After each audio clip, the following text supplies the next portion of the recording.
Zee TV news కి స్వాగతం. ఏటూరు నాగారం మండలం రామన్నగూడెం వద్ద గోదావరి నది కరకట్ట భద్రత కోసం నూతన సాంకేతికతతో ఏర్పాటు చేస్తున్న జియో ట్యూబ్స్ పనులను రాష్ట్ర పంచాయతీరాజ్, గ్రామీణాభివృద్ధి, మహిళా మరియు శిశు సంక్షేమ శాఖ మంత్రి దనసరి అనసూయ సీతక్క, జిల్లా కలెక్టర్ బోర్ఖాడే హేమంత్ సహదేవరావుతో కలిసి పరిశీలించారు.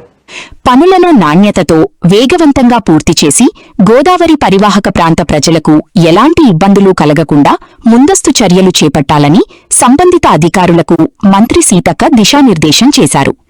ఈ కార్యక్రమంలో ITDA PO Lenin Vatsal Toppo, market committee chairman Rekha Kalyani, స్థానిక ప్రజాప్రతినిధులు, సంబంధిత అధికారులు తదితరులు పాల్గొన్నారు.